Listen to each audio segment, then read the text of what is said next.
आदाब, मुंसिफ टीवी में आपका इस्तकबाल है। उत्तर भारत न्यूज के साथ मैं हूं मोनी सनवर। देखेंगे तमाम बड़ी खबरें, लेकिन सबसे पहले हेडलाइंस।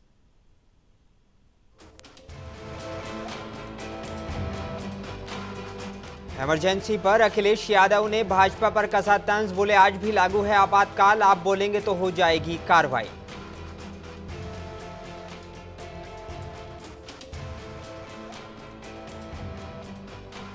उत्तर प्रदेश के कई जिलों में बारिश से खिले किसानों के चेहरे, तो कहीं बारिश ने मचाई तबाही। बिजनौर में सड़कें बनी तालाब, कारें पानी में डूबी।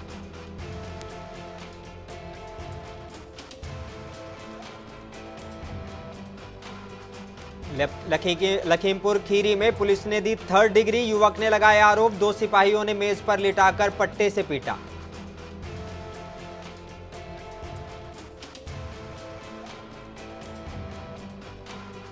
और कानपुर देहात में बजरंग दल के कार्यकर्ताओं ने की थी चर्च में तोड़फोड़, 13 नामजद और 80 अज्ञात पर केस हुआ दर्ज।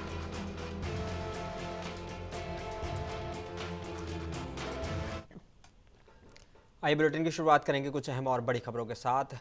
उत्तर प्रदेश की राजधानी लखनऊ में बाबरी मस्जिद एक्शन कमेटी के मेंबर मरहूम जफरयाब जिलानी साहब की श्रद्धांजलि सभा में समाजवादी पार्टी के राष्ट्रीय अध्यक्ष और पूर्व मुख्यमंत्री अखिलेश यादव शामिल हुए। मीडिया से बात करते हुए उन्होंने कहा कि आज के दिन इमरजेंसी लागू हुई थी, वो पुराना इतिहास है। वो आज देश में इमरजेंसी से भी बुरे हालात हैं और हम अपनी आंखों से देख रहे हैं।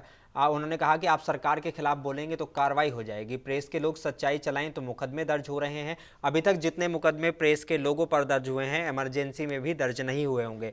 उन्नाव का पत्रकार प्रेस कॉन्फ्रेंस में आया था, उसने कहा था कि मुझे सुरक्षा नहीं मिलेगी तो भाजपा के लोग गोली मार देंगे, और कल रात उसको गोली मार दी गई। पैदा की गई थी इमरजेंसी के दिन, और आज ही के दिन इमरजेंसी लागू हुई थी। वो तो एक पुराना इतिहास है, लेकिन आज जो इमरजेंसी है, आज अगर आप बोलेंगे तो आपके खिलाफ कार्रवाई हो जाएगी। आज इमरजेंसी ऐसी है कि आपको सच्चाई आप तक नहीं पहुंचेगी। अगर आप उससे सवाल पूछेंगे सरकार से, तो सरकार आपके खिलाफ कार्रवाई कर देगी। कोई न्याय की उम्मीद नहीं कर सकता इस सरकार पर। तो आज में तो पहले से ज्यादा इमरजेंसी के हालात खराब हैं। जो हमसे पूर्वज थे, हमसे पहले के लोग थे, उन्होंने वो इमरजेंसी देखी। और जौनपुर में भारतीय जनता पार्टी कार्यालय पर जिला अध्यक्ष पुष्पराज सिंह की अध्यक्षता में एक प्रोग्राम का आयोजन किया गया, जिसमें मुख्य अतिथि के रूप में केंद्रीय शिक्षा राज्य मंत्री अन्नपूर्णा देवी रही। इस मौके पर केंद्रीय शिक्षा राज्य मंत्री अन्नपूर्णा देवी ने कहा कि इतिहास में 25 जून का दिन भारत के लिहाज से महत्वपूर्ण है। देश में 25 जून 1975 से 21 मार्च 1977 तक 21 महीने की अवधि के लिए आपातकाल लागू था। तत्कालीन राष्ट्रपति फखरुद्दीन अली अहमद ने पूर्व प्रधानमंत्री इंदिरा गांधी के नेतृत्व वाली सरकार की सिफारिश पर भारतीय संविधान के अनुच्छेद 352 के तहत देश में आपातकालीन की घोषणा की थी।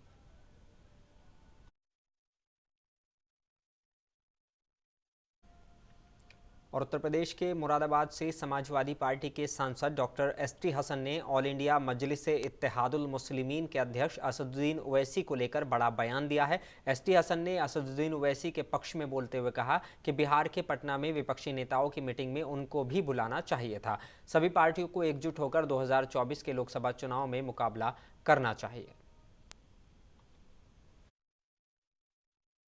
सांसद डॉक्टर एस एन साहब ने जो कल बयान दिया है, तो हम उस बयान का स्वागत करते हैं और देर आए दुरुस्त आए ये भी कहते हैं। और जो डॉक्टर साहब ने बयान दिया है वो इस बात का सबूत है कि आप आज की राजनीति में जो मुसलमानों को अछूत बनाया जा रहा है, उसके खिलाफ आवाज़ें उठनी शुरू हो गई। अब आप देखिएगा कि इंडिपेंडेंट मुस्लिम लीडरशिप के बिना अब कोई राजनीति नहीं कर सकता। ये एक हकीकत है। असदुद्दीन ओवैसी साहब पूरे हिंदुस्तान के सबसे बड़े लीडर हैं, ये बात सब मान रहे हैं। तो हमें उम्मीद है कि आने वाला चुनाव हमारे लिए बेहतर होगा।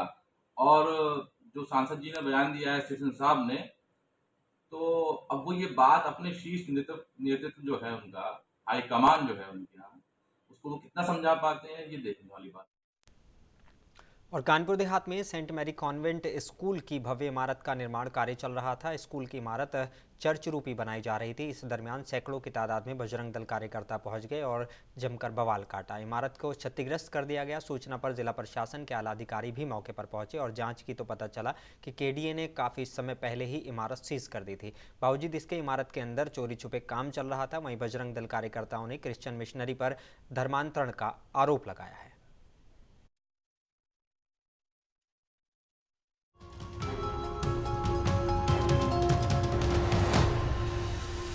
धर्मांतरण का विरोध करते बजरंग दल के कार्यकर्ता निर्माणाधीन इमारत में तोड़फोड़ की तस्वीर और मीडिया के कैमरे से भागते केडीए के अधिकारी। ये तस्वीर है कानपुर देहात के शहजादपुर गांव के निर्माणाधीन सेंट मैरी कॉन्वेंट स्कूल की, जहां आज बजरंग दल कार्यकर्ता ने जमकर बवाल और हंगामा काटा।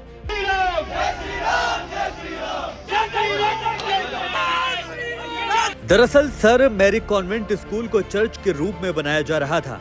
स्कूल परिसर में एक चर्च भी बनाया गया था, जिसका बजरंग दल कार्यकर्ता लगातार विरोध कर रहे थे।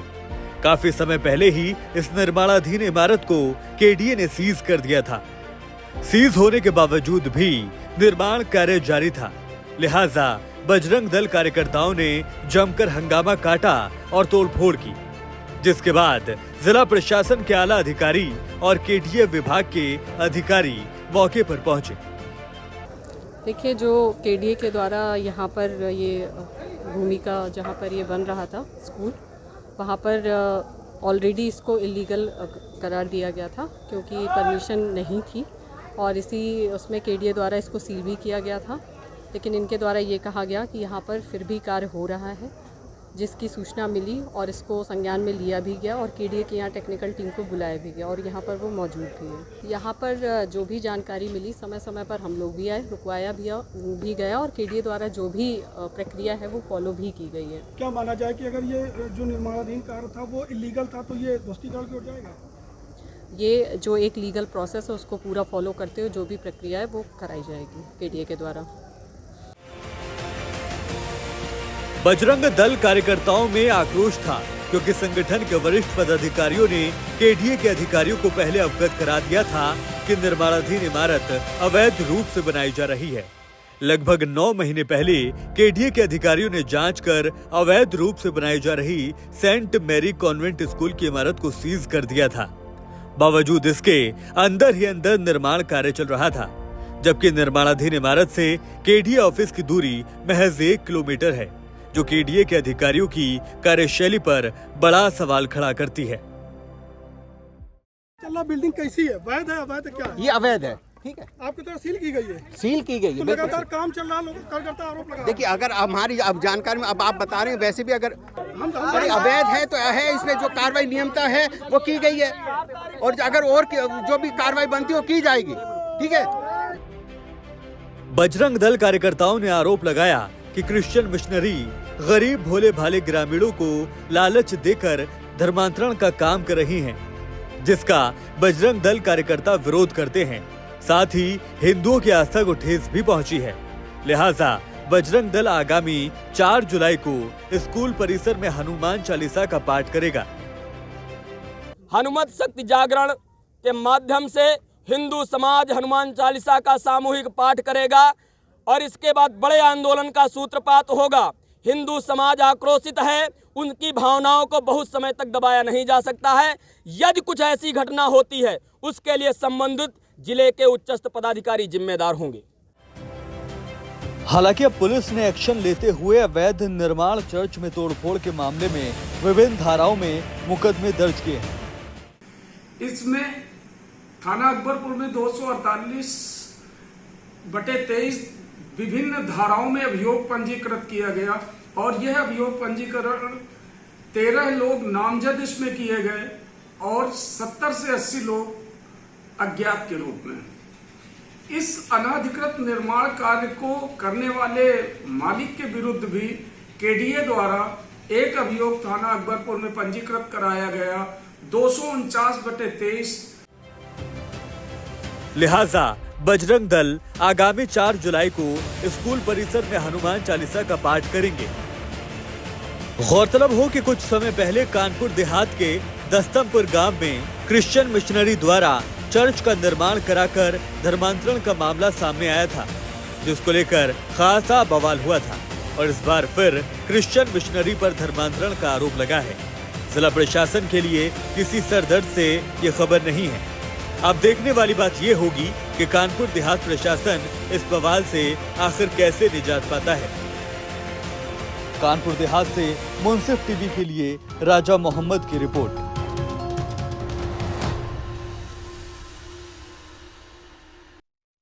बांदा जनपद के बबैरू तहसील क्षेत्र अंतर्गत जलालपुर गांव पर चल रहे जल जीवन मिशन शक्ति के तहत आरओ पेयजल परियोजना के तहत विकास तीर्थ यात्रा में उत्तर प्रदेश शासन के जल शक्ति मंत्री और महोबा हमीरपुर सांसद के द्वारा पहुंचकर पेयजल परियोजनाओं का अवलोकन किया गया। साथ ही गोष्ठी कर ग्रामीणों को पेयजल परियोजना के बारे में जानकारी देते हुए पानी को किस तरह बचाना है, इस पर लोगों को जागरूक किया गया।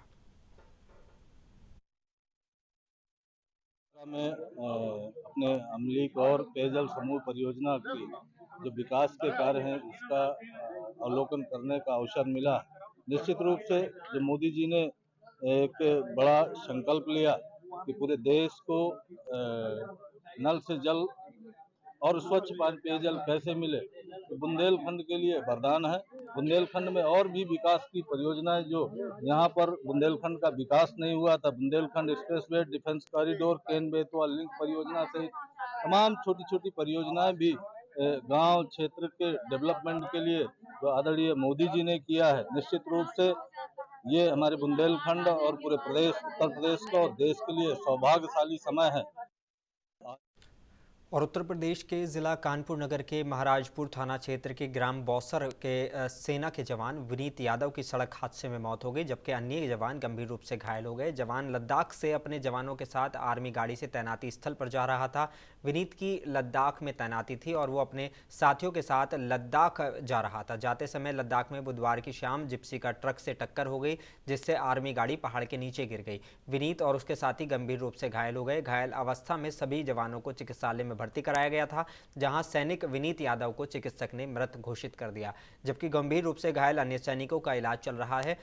जवान की मौत से परिवार के सभी लोग व्यथित हैं और गांव में मातम छाया हुआ है। जवान के शहीद होने की खबर मिलते ही प्रशासनिक अधिकारी और जनप्रतिनिधि घर पहुंचकर सैनिक के परिजनों को ढांढस बंधा रहे हैं।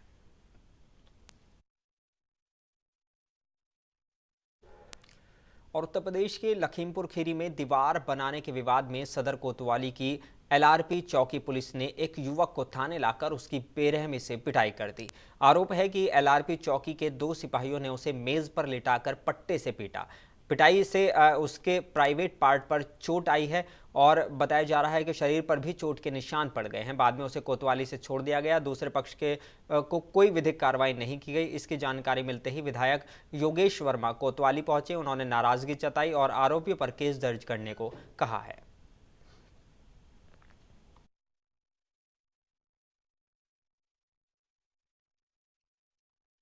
सलमान और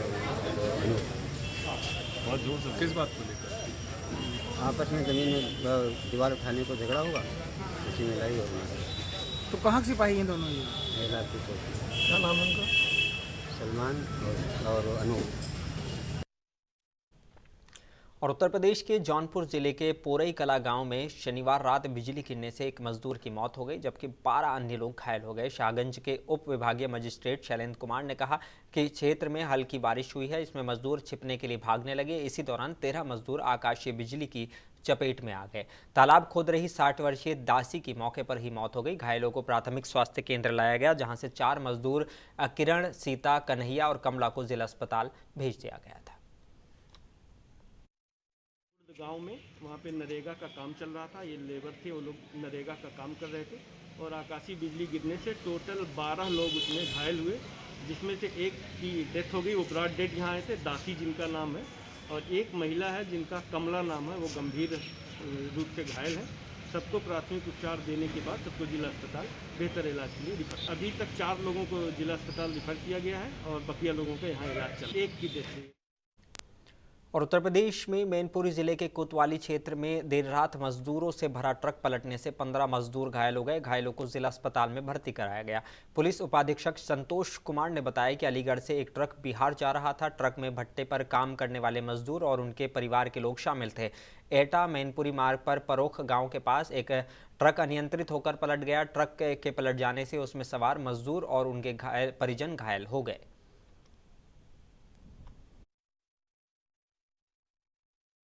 ओवर स्पीड होने के कारण जो ट्रक पलटी है वहाँ पुलिस पहुंची और उसमें लगभग 15 से 16 लोग घायल हैं, जिनको जिला चिकित्सालय में लाया गया है और उसका प्राथमिक उपचार कराया गया है। वो अभी यहाँ पर उपस्थित हैं और उनको देखने के लिए पुलिस पहुँच गई है। जो खाने की व्यवस्था है, जो उनकी नाश्ते की व्यवस्था पुलिस कर रही है।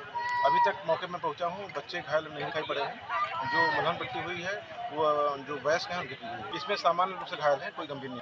50 जो अभी हमने मजदूर से बात किया है, उन्होंने बताया कि लगभग 50 वयस्क मजदूर हैं। उनके बीवी उनके बच्चे भी बैठे थे। उनकी संख्या 20 से 25 हो सकती है। मोड़ है वहाँ। और खबर महाराजगंज जिले से है, जहां एक मारपीट का वीडियो वायरल हो रहा है, जिसमें एक युवक धारदार हथियार लहराते हुए मारपीट कर रहा है। बताया जा रहा है कि वीडियो कोल्हुई थाना क्षेत्र के जंगल गुलरिहा गांव का है, जहां जमीनी विवाद में दो पक्षों में मारपीट हुई और दोनों पक्षों में मारपीट हुई और लाठी डंडे और धारदार हथियार से लैस होकर एक पक्ष ने दूसरे पक्ष की पिटाई कर दी। मारपीट का वीडियो अब सोशल मीडिया पर जमकर वायरल हो रहा है। फिलहाल पुलिस ने दोनों पक्षों की तहरीर पर केस दर्ज कर कार्रवाई शुरू कर दी है। वायरल हो रहा है जिसमें दो पक्षों के बीच हाथापाई और गाली गलौज करते हुए देखा जा सकता है। उक्त वीडियो के संबंध में अवगत कराना है कि यह वीडियो थाना कोल्हुई अंतर्गत ग्राम जंगल गुलरिया के बड़का टोला से संबंधित है, जिसमें जमीन के विवाद को लेकर दो पक्षों के बीच में मारपीट हुई है। दोनों पक्षों से तहरीर प्राप्त हुई है, जिसके आधार पर संबंधित धाराओं में अभियोग पंजीकृत कर लिया गया है। अग्रिम विवेचनात्मक कार्रवाई। आज सोशल मीडिया पर एक वीडियो वायरल हो रहा है जिसमें दो। और उत्तर प्रदेश के बदायूं सदर तहसील परिसर में बुजुर्ग किसान रूम सिंह द्वारा विषाक्त पदार्थ खाकर आत्महत्या के मामले में नायब तहसीलदार आशीष सक्सेना को हटाकर कलेक्ट्रेट से अटैच कर दिया गया है। वहीं लेखपाल कुलदीप भारद्वाज को सस्पेंड किया गया है। माना जा रहा है कि अब एडीएम की जांच रिपोर्ट के आधार पर आगे की प्रभावी कार्रवाई की जा सकती है।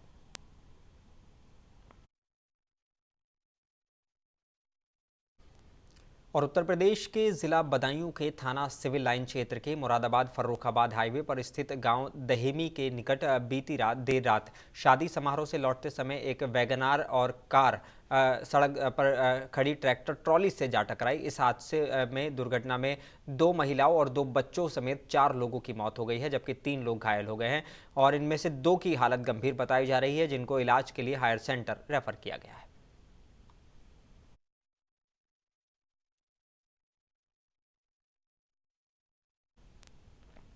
और उत्तर प्रदेश के जिला बिजनौर में मानसून ने दस्तक दे दी है। सुबह से हो रही तेज बारिश से मौसम सुहाना तो हो गया है, लेकिन कई जगह बारिश से सड़क, खेत और गली में पानी भर गया है। बारिश के आगाज से गर्मी से लोगों को राहत तो मिली है, लेकिन बारिश ने काफ़ी परेशान भी किया है। धान, गन्ना और आम सहित कई फसलों को फायदा हुआ है। नजीबाबाद इलाके के मुगल शाह मोहल्ले में कई फीट सड़कों पर पानी भर गया। बिजली नहीं आने से लोग परेशान दिखाई दिए।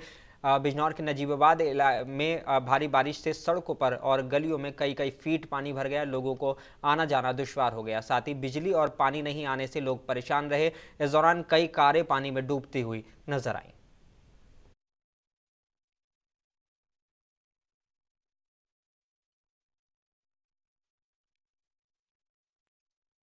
उत्तर प्रदेश के जिला सीतापुर के जिला अस्पताल के ऑक्सीजन प्लांट में सुबह अचानक आग लग गई। कुछ ही देर में तार जलने से धुआं उठने लगा। इससे अस्पताल परिसर में अफरा तफरी का माहौल हो गया। सूचना पर अग्निशमन विभाग के अफसर भी मौके पर पहुंचे। हालांकि तब तक अस्पताल कर्मियों ने ही आग पर काबू पा लिया था।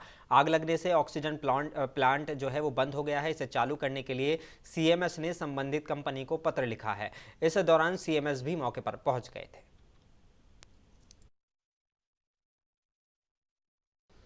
और उत्तर प्रदेश का कानपुर नगर जिला लगातार सुर्खियों में बना रहता है।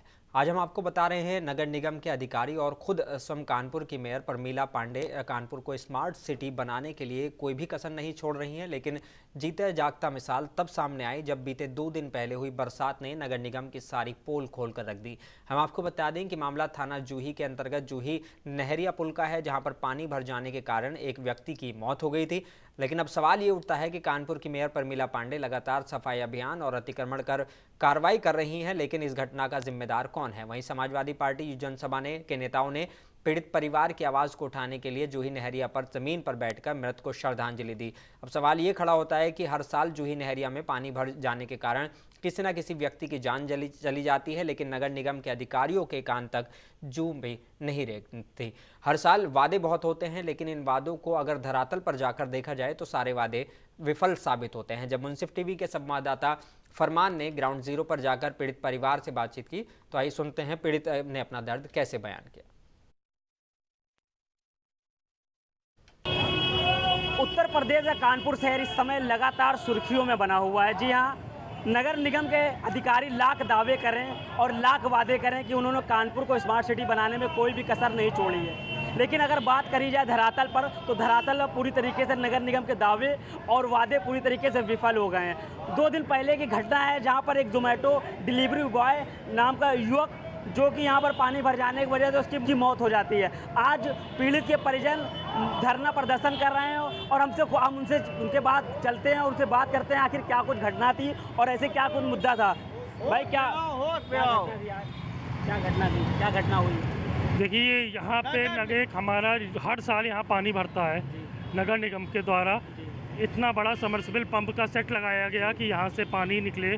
कल हमारे यहाँ परसों एक डिलीवरी बॉय जो फतेहपुर का रहने वाला था, अपने घर का अकेला था। और उत्तर प्रदेश में बीते दिनों से भीषण गर्मी और चिलचिलाती धूप और चल रही लू से जनजीवन पूरी तरह से अस्त व्यस्त होता नजर आ रहा था। तो वहीं अब बीती देर शाम यूपी के कई जिलों सहित लखीमपुर खीरी जिले में मौसम ने करवट ले ली है और फिर देखते ही देखते आसमान पर काले बादल छा गए और जिले के विभिन्न तहसीलों में तेज मूसलाधार बारिश शुरू हो गई। बारिश से जहां तेज गर्मी और धूप से आमजन को राहत मिलती दिखाई दे रही है, तो वहीं इस बारिश से किसानों के चेहरे खिल उठे हैं।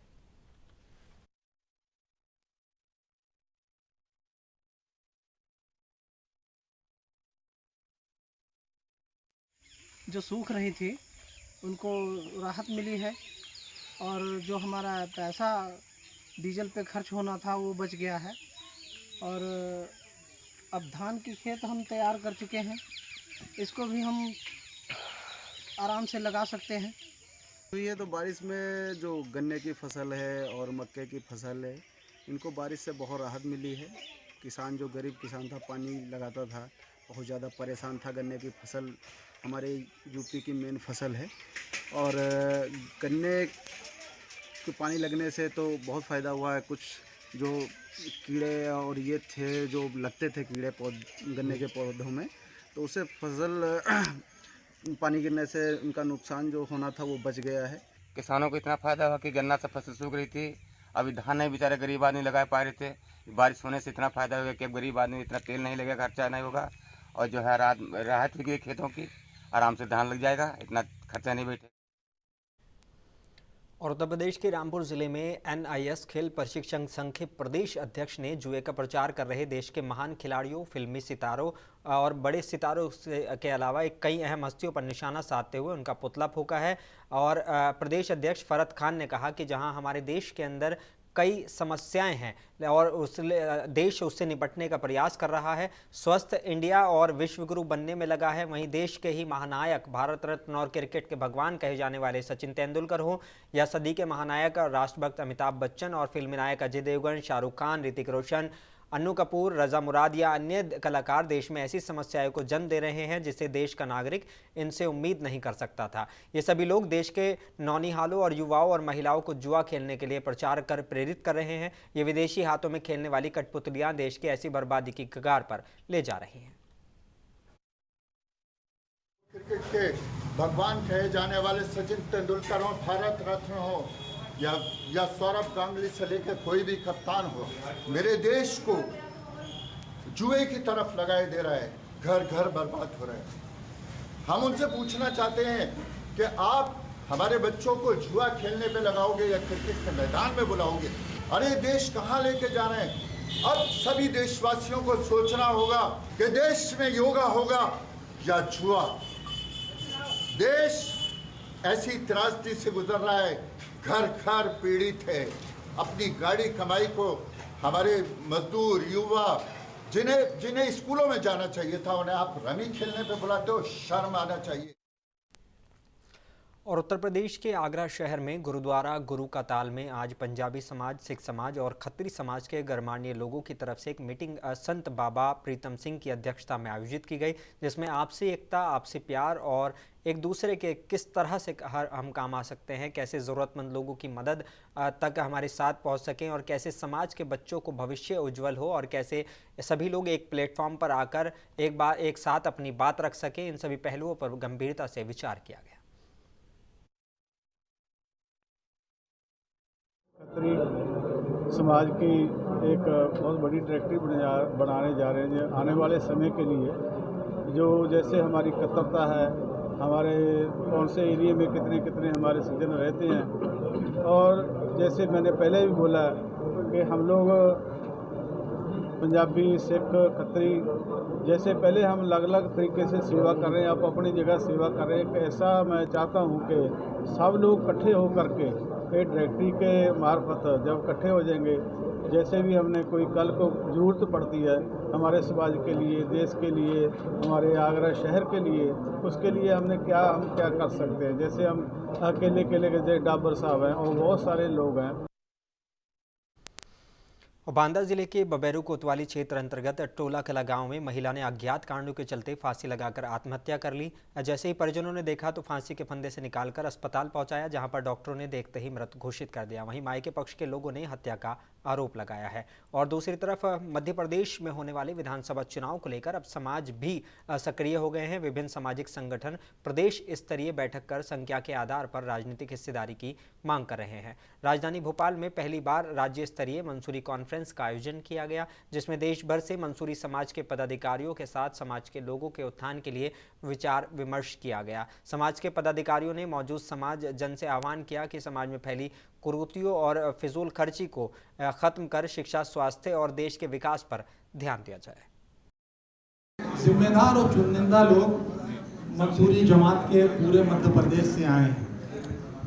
आज के प्रोग्राम में आप लोगों के माध्यम से, आपके मार्फत हम ये मैसेज देना चाहते हैं कि मध्य प्रदेश के अंदर मुस्लिम जमात का सबसे बड़ा हिस्सा मंसूरी है। हमको पॉलिटिकल पार्टियों के मार्फत जो हुकूमत में आती हैं, पॉलिटिकल पार्टियां चुनाव जीत के, उनके मार्फत हमें हक और हुकूक और हिस्सेदारी चाहिए। आपके मार्फत पहली डिमांड हमारी ये है कि धुनकर कमीशन बनना चाहिए, धुनकर आयोग।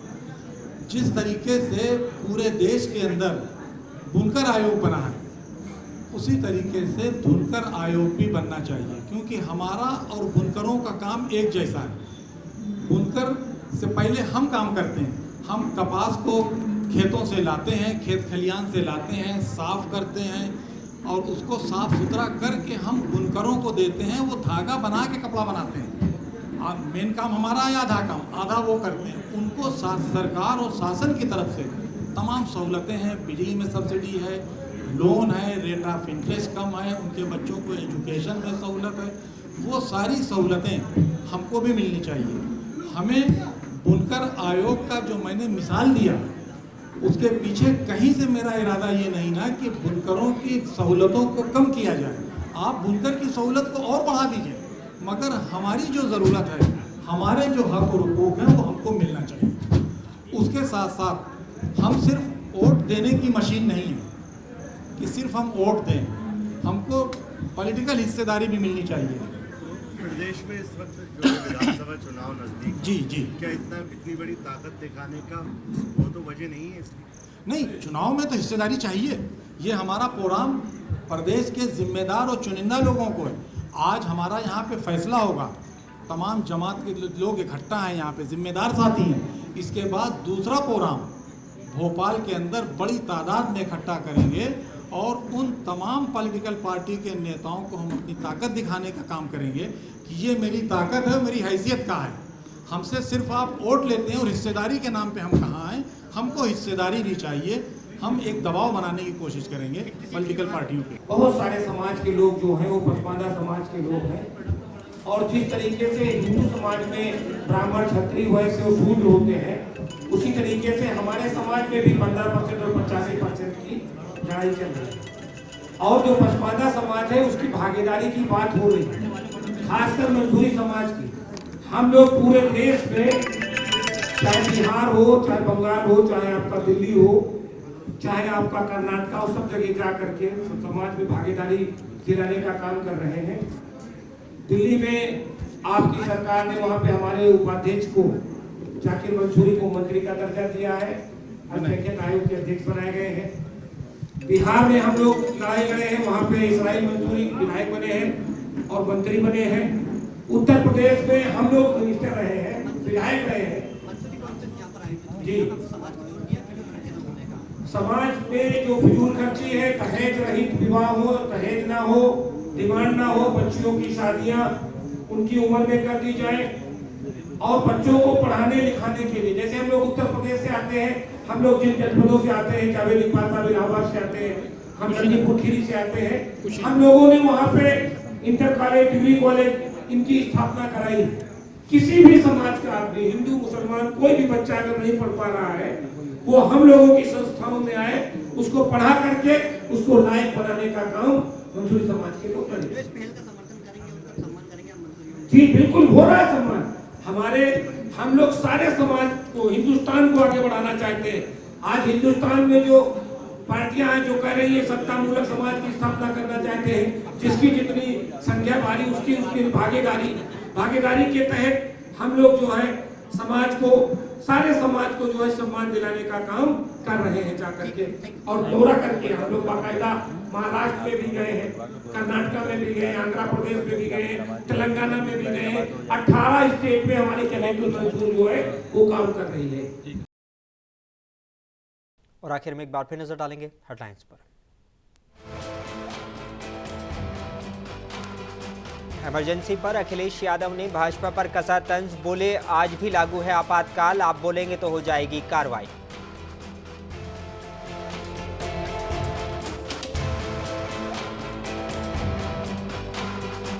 उत्तर प्रदेश के कई जिलों में बारिश से खिले किसानों के चेहरे, तो कहीं बारिश ने मचाई तबाही, बिजनौर में सड़कें बनी तालाब, कारें पानी में डूबी।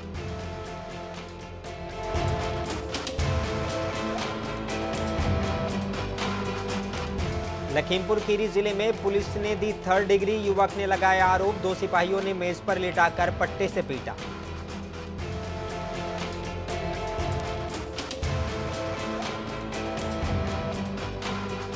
और कानपुर देहात में बजरंग दल के कार्यकर्ताओं ने की थी चर्च में तोड़फोड़, 13 नामजद और 80 अज्ञात पर केस हुआ दर्ज।